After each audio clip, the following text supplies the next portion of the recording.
Rahim.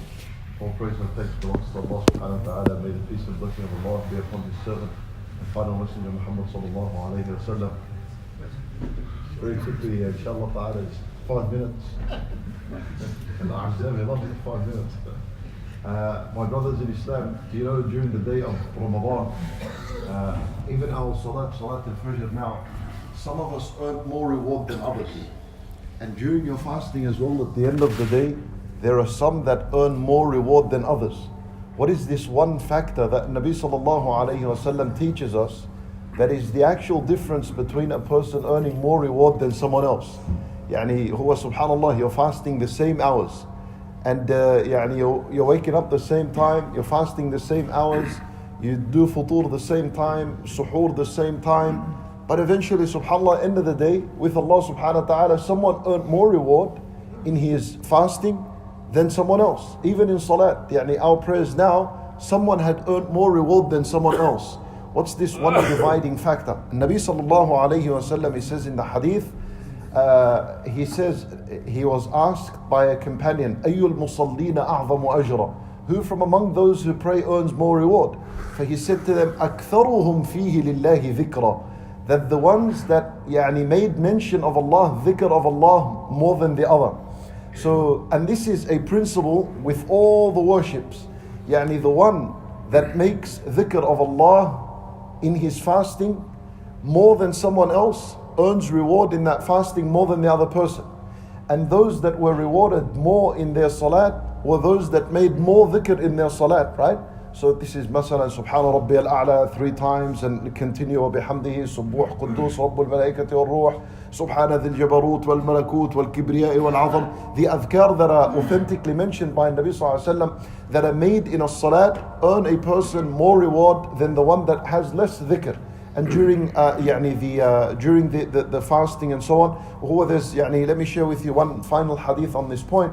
In when Nabi sallallahu alayhi wa sallam, he says, "Ala unabbi'ukum bi khayri a'malikum." Shall I not inform you of the best deeds and actions one could do? Ala unabbi'ukum bi khayri a'malikum wa azkaha 'inda malikikum.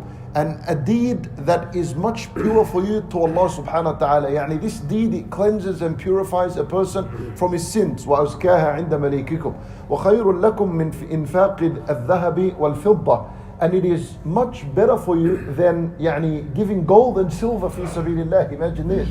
We're speaking about gold and silver you're giving fi sabilillah. There's something that is better than this. وَخَيْرٌ لَكُمْ مِنْ أَن تَلْقَوْا عَدُوَّكُمْ. And it is even much better to meet the enemy, but not only face the enemy, but also وَتَضْرِبُوا أَعْنَاقَهُمْ وَيَضْرِبُوا أَعْنَاقَكُمْ. And then to actually engage in fighting itself, and that you chop their heads off and they chop your heads off, right? This kind of jihad, this kind of battle, there is something much better than all this, better than these 4 things. At the end, the Nabi sallallahu alaihi wasallam, he says, dhikrullah, the dhikr of Allah subhanahu wa ta'ala. How do we understand this hadith?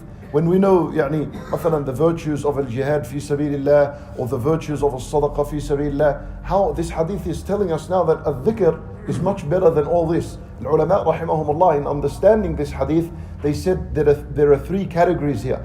The mujahid that makes dhikr of Allah, he's number 1. Then number 2, the one that makes dhikr of Allah much. And then number 3, the mujahid that doesn't make any dhikr, right? So this is the combination, and so on with all the other worships. So when we're speaking about as-salat, we're going to say that a person that makes salat with plenty of dhikr in it, nothing beats that. That's in the first level. Then number 2, the one that makes a lot of dhikr, and then number 3, the random person that prays and doesn't make much dhikr in his salat. For make sure during your days of fasting that there's plenty of dhikr inside of them.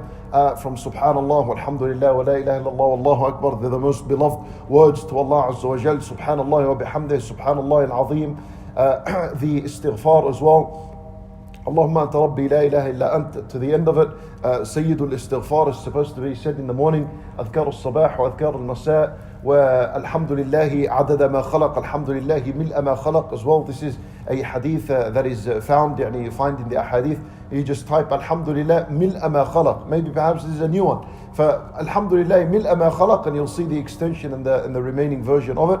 We ask Allah subhanahu wa ta'ala to make us from al-dhakireen Allah kathiran, and we ask Allah subhanahu wa ta'ala to make us people of the Quran, people of Sunnah al-Nabi sallallahu alayhi wa sallam. إنه ولي ذلك والقادر عليه. صلى الله وسلم وبارك على نبينا محمد وعلى آله وصحبه أجمعين.